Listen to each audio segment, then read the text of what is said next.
uwitwa Ruberangabo Sebineza Enoke, uwitwa bariya bagabo b'utugaro barimo ba Kongoro n'abandi nibo bakreye kiriya gikuru nyuma yuko bahawe amafaranga bakabura ripoti batanga kuri Chise cyangwa se Chisekedi, bakamubwira bati mzee tulishafanya kazi tulishaiweza au kazi tulishaishindwa. Bashatse gukora propaganda kugira ngo bagaragarize yuko hari kirimo kirakorwa, bagaragaza yuko hari amasasu ari marabere mu Minembwe, kandi wapi, ilikuwa bongo mtupu, ilikuwa uongo mtupu. Hanyuma Nkokwe naho ntabwo byoroshye mu 2023 hari ikisabwa. Tubifurize kugubwa neza mwebwe mudukunda, tubifurize icyumweru cyiza mwebwe mu byukuri murimo murerekeza ku rusengero cyangwa se ndetse yemwe n'abari kuvayo. Twizere ko rero mu byukuri mukomeje kugira weekend nziza. Kuri Machachari official nk'ibisanzwe rero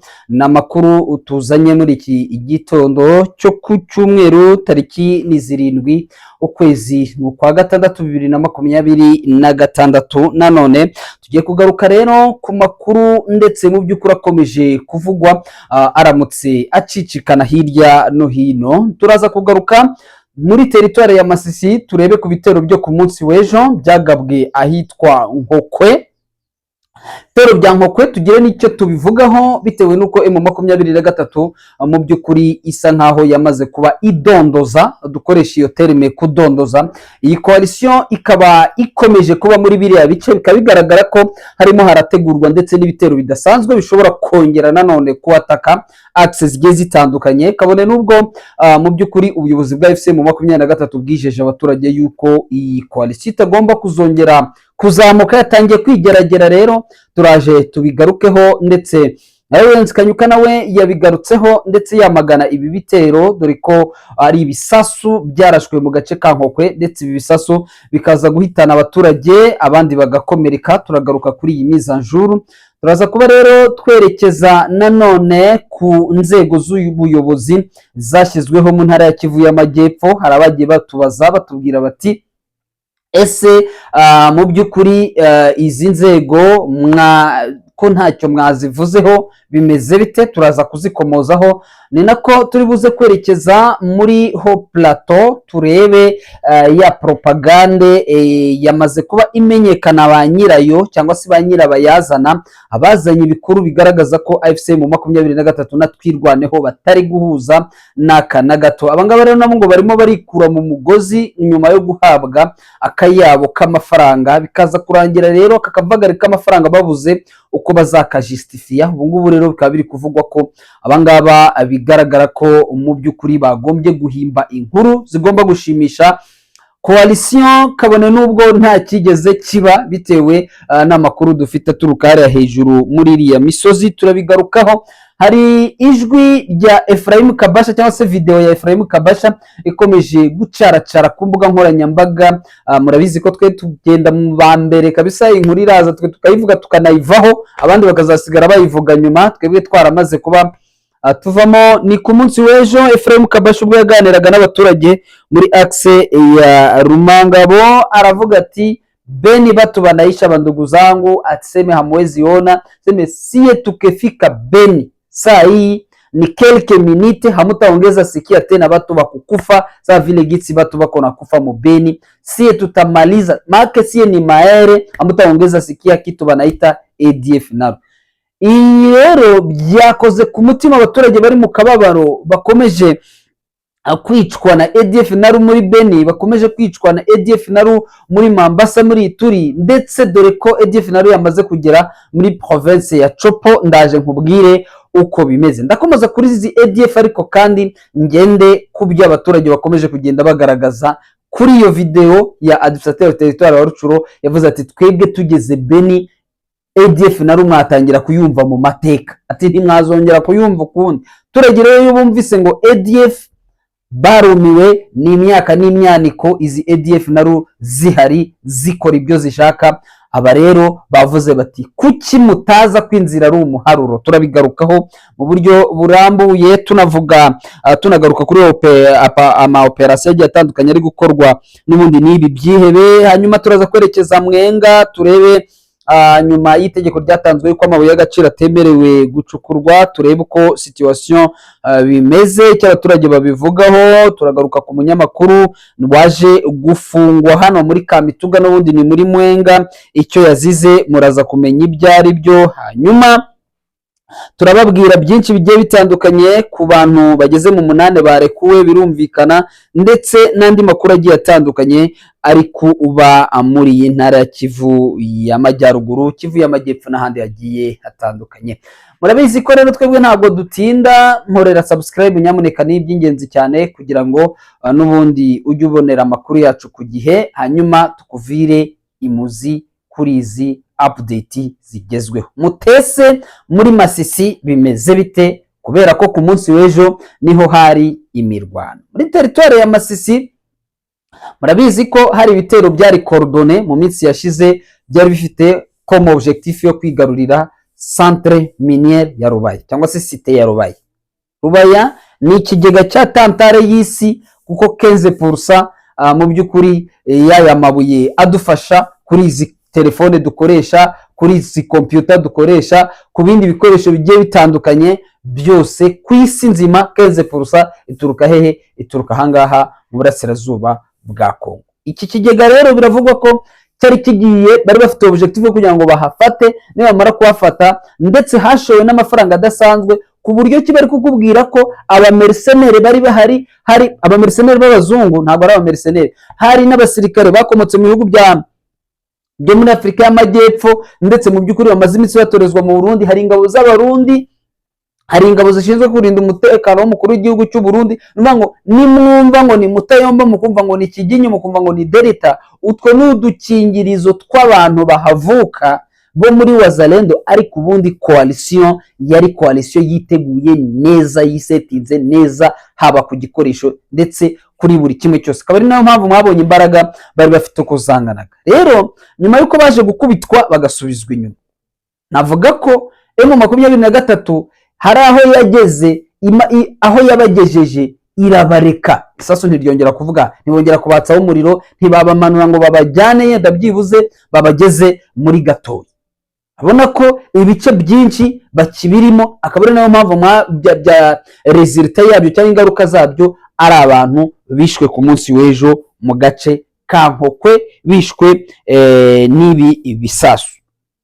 Mise à jour ya Laurent Kanyuka ya tariki 5 bukere 6 sur la guerre imposée par le régime de Kinshasa, yagize ati: tout au long de la journée du vendredi 5 juin 2026, les forces coalisées du régime de Kinshasa ont mené des attaques meurtrières contre plusieurs localités en Nkokwe, dans le territoire de Masisi, et ont bombardé la population civile à l'artillerie lourde de 6 heures jusqu'à l'aube du samedi juin 2026. Ce pilonnage indiscriminé a coûté la vie de 2 civils et 8 blessés qui ont été acheminés vers l'hôpital le plus proche afin d'y recevoir le premier soin d'urgence.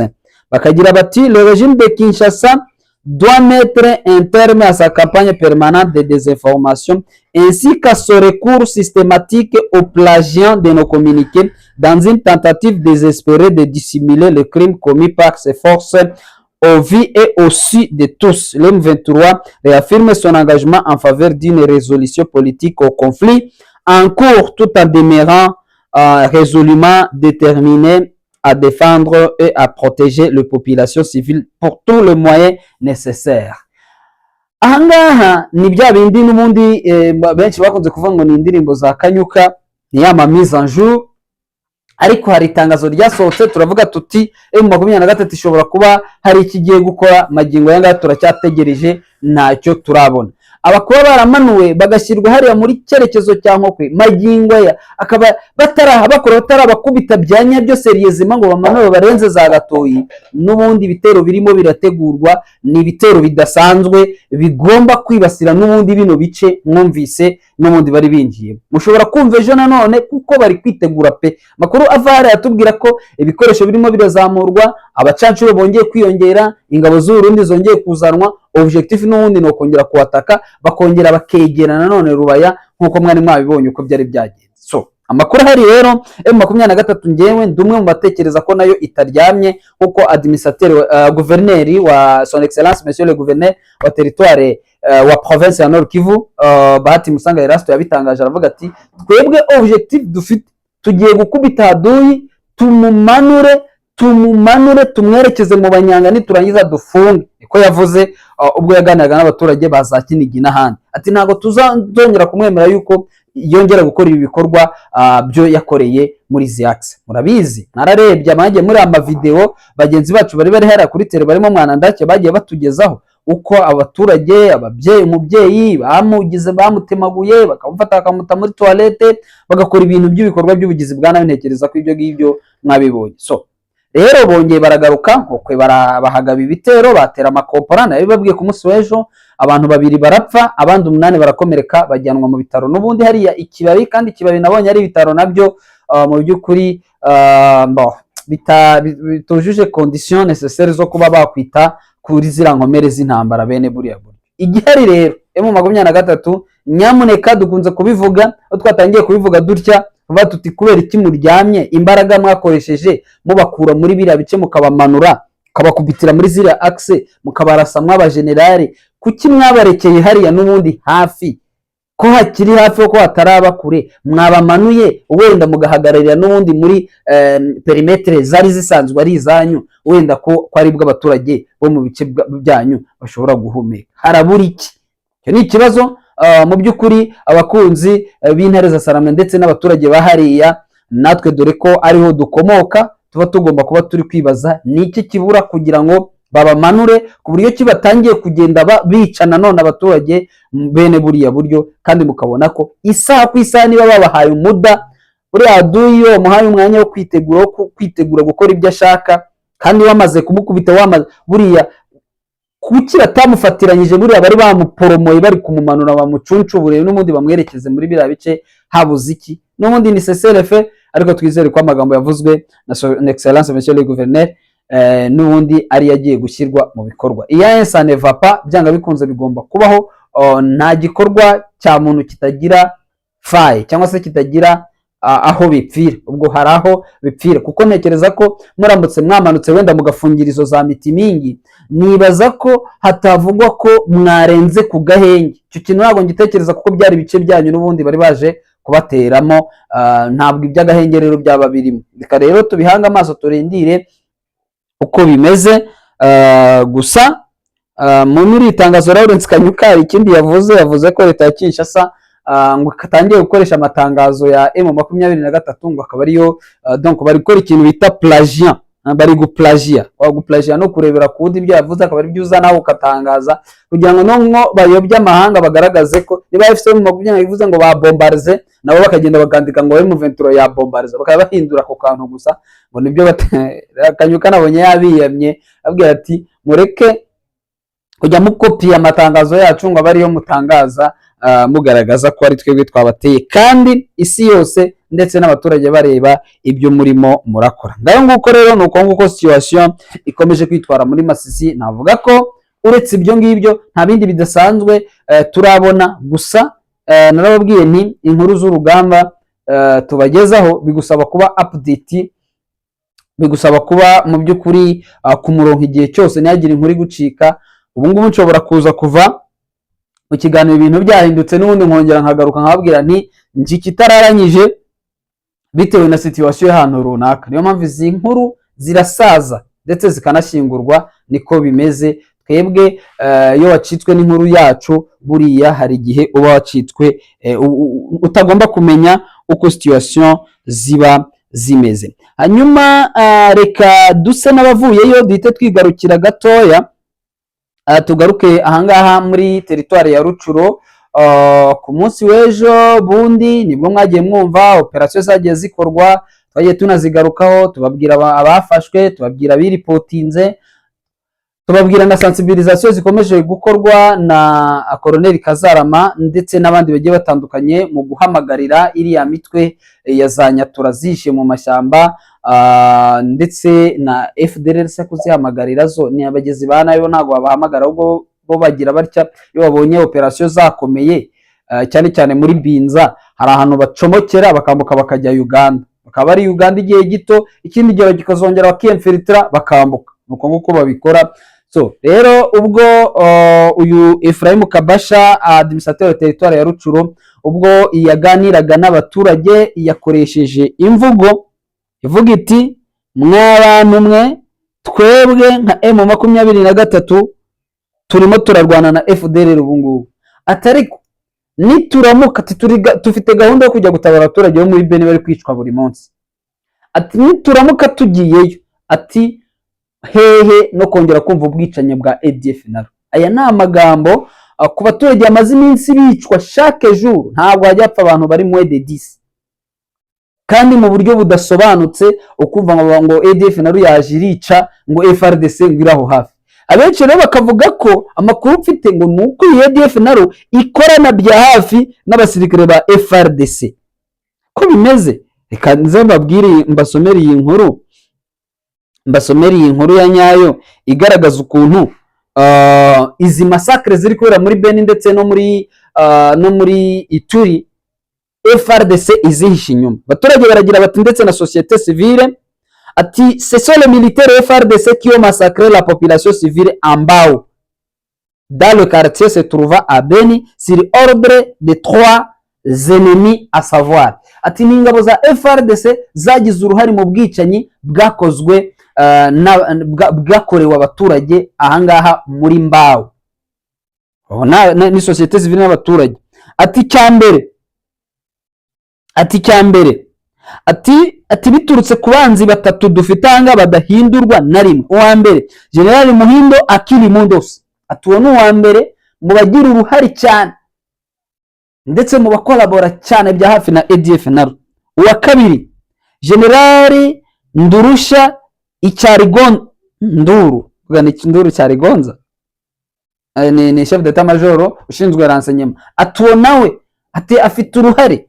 Ati hakaba witwa Colonel Patrick Mugisa ni murumuna ngo wa General Cyarigonza, ati akaba akorera Beni. Ati kugeza amagingo yangaya twebwe twemeza ko abo ngaba ari bo bari a la base y'ubwicanyi turimo turakorerwa. Turage rero kuba bazi ibyo ngibyo bakumva nk'amajwi na Kinaguvu nayo iri kuvuga iti twebwe tugezaho ati mwaba musezereye impfu za buri munsi. Abaturage basaze basizoye bavuga bati M23 ati mudutabare muzi Beni afazari inzira irafunguye. Ati tuzi ko nta cyabahagarika, ubwo niko bari kwivuga. Ati tuzi ko nta cyabahagarika ni muzi. Ati niyo mpamvu mubona dukora imyigaragambyo tukiruka ku basirikare, tushobora no kuzavamo rebellion natwe tugatangira tukagira dute tukabarasa. Mwibuke ko uwitwa Karinza Nzuka Sivita yavuze ko hari imitwe yakabaye ihabwa imbaraga kugira ngo ihangane na biriya bibazo, ariko kaba imitwe y'aba auto defense baho ngaho, ariko wabonye ko bajya bafata bakabafunga. Hanyuma nubwo ibyo birimo biraba, amakuru tugera tubwira ko FRDC ngo nta kitakoze muri Mbao Kamango, ngo aho ngo bagerageje kugaba ibitero abantu bari bafashwe bageze mu 8 ngo baza kuba libere muri Mbao Kamango, ngo akaba ari ko société civile ya Oicha ibitangaza muri territoire ya Beni ibitangaza. Amakuru akaba avuga ko rero ngo FRDC ngo yakoze ibishoboka ibyo ari byo byose ngo abaturage bakarekurwa. Hanyuma andi makuru tukiri kuri ADF naro, dufite amakuru avuga ko igisirikare cya FRDC cyafunze umuhanda wa Isiro werekeza aho bita mu Mbere kugeza aho bakunze kwita kuri Truapo muri territoire ya Watsa muri province ya Haut-Uele, naho ni mu burasirazuba bwa Repubulika Iharanira Demokarasi ya Kongo. Amakuru aravuga ko nkuko byatangajwe na Nestor Mavudisa. Uyu Nestor Mavudisa muramuzi, ni umuvugizi wa 3e region militaire, avuga ko iyo axe yafunzwe itari kugendwa bitewe nuko ADF naro ngo bikekwa ko zaba zerekeje muri ako gace. Haut-Uele nayo ikaba ishobora kuza kugira ikibazo gikomeye cyane. Ati abaturage aseme wakaji wananchi waombwa kuepuka barabara ya Isiro kufika Mumbere. Jeshi la FRDC limetangaza kuanzia operation za kutafuta na kufuatilia waasi wa ADF muri Hotwere. Hotwere nayo ni intara iri mu burasirazuba ariko iri hejuru hafi ya za Sudani y'Epfo ndetse voire meme na za Centre Africa. Hanyuma andi makuru dufite kugeza magingo ya ngaya ni muri Sud Kivu. Sud Kivu situation imezite, n'abayobozi bagiye bahabwa imirimo yo kwexekita nka Nicolas Cyalangalilwa yaranasanzwe awuyobora mu buryo bw'agateganya atarabona nomenclature, niba ari nahita nomenclature cyangwa niba ari affectation simbizi. Akaba yabaye meya uwo bita Celine Nyota Lwanja, meya wungirije komine ya Bagira Shaka Muhoza, burugumestre Leo Bayaha, burugumestre wungirije komine ya Ibanda Priske Mweze, burugumestre Mbulanga Mutumwa, burugumestre wungirije komine ya Kadutu Theo Ruremesha. Theo Ruremesha yaragakoze, n'umwe mu ba Theo Ruremesha, n'umwe mu ba cadre bakoze nyine di AFC. Mujye mureba umuntu umaze igihe kirekire muri sensibilisation na mobilisation, mu murecompense yenda n'agaposte keza.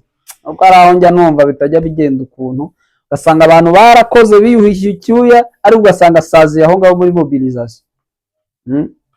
Aziye muri mobilisation ako ni akabazo, ujye mugatekerezaho banyakubaho. Sawa, ibyo ngibyo ntabwo bindeba. Ndabona Pascal Chikuru Burakaziga ariwe wungirije Theo Ruremesha territoire ya Ijwi. Pascal Ntambuka nawe wari usanzwe ayiyobora n'ubundi administrateur territoire y'Ijwi. Rene Mwimbiriza buri Koko umwungirije territoire ya Kabare. Espoir Eli Rubabura territoire ya Kabare. Benjamin Kasindi Kingome umwungirije territoire ya Karehe. Jean Bosco Buseyi administrateur wa territoire. Amza Muhanuka Mwenze umwungirije territoire ya Warungu. Anastasie Shengamungu niwe uyu mukobwa ukiri n'inkumi, niwe wari unayoboye territoire ya Warungu. Felicien Tumusifu umwungirije, umwana w'umusore wakoze cyane hano mu mujyi wa Goma. Vraiment félicitations Felicien Tumusifu, mwana wakoze cyane. yari umurwanashyaka wa Lucha. Abizi ko natwe kera mu mastructure twari dushinzwe hari ari ama mouvement citoyen, ko nanjye nabaga mu cyo bita conseil local de la jeunesse ku niveau ya chefferie. Hanyuma umujyi wa Minova urayoborwa na Auguste Singimana Ruhungande, musuhuza cyane no wiwacu kabisa. Félicitations Augustin Senga, ariko nzaza kugusura ndabizi ko nkurikira nanjye aho ngaho Minova, wenda ndebe niba wampa ku gafi kabisa muzee.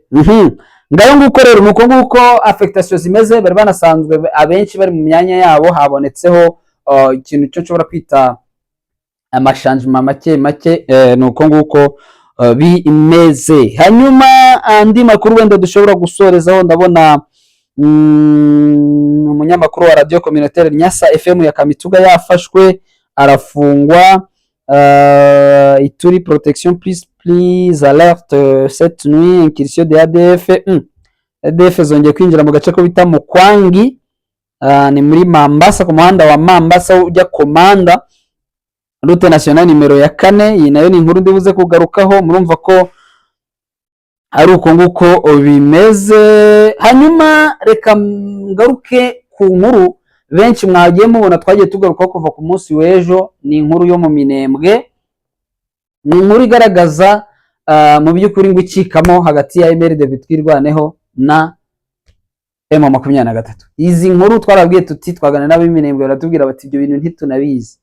Amakuru twamaze kumenya yuko ari uwitwa Kongoro n'uwitwa Sebineza Enoch Ruberangabo, ni amazina y'umuntu Enoch, donc Ruberangabo Sebineza Ruberangabo Enoch. Abo bagabo rero bo mu Tugara bakomeye cyane baba muri Kinshasa bari amafaranga yo bita Chirombo, bamaze kuyahabwa barabwira bati twe turi amezire wo kudiviza gutandukanya M23 na Twirwaneho, kandi nituba tubikoze Twirwaneho tuzaba tuyirangije, ubwo bizaba kikemutse, ikiminembwe kizaba kivuyemo. hanyuma tuzaba dusigaje kudiviza M23 entre yabo. Barabigerageza birabananira, ubu turimo turababwira, turimo turabahereza aya makuru, nuko abagabo bikibananira batangiye guhimba inkuru kugira ngo bashake n'abandi ba propagandiste bigaragare ko bacitsemo, hanyuma Tshisekedi atazababaza ngo mbese ripoti ya kazi iko wapi, mutupe ripoti, mutuambie ile vyenye mliniaidia kufanya na vyenye mliniaidia kufanya mulibifanya au hamukubifanya. Ibintu nk'ibyo ngibyo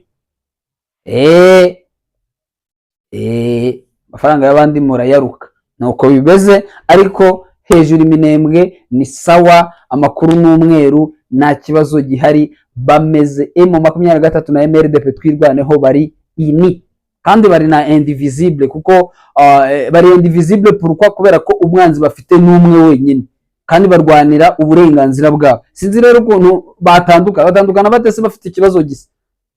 Ngaho nguko rero turabashimiye cyane, dusubire mu makuru yacu ari imbere, arabayiganjemo updates ziraba zigezweho. Bye bye.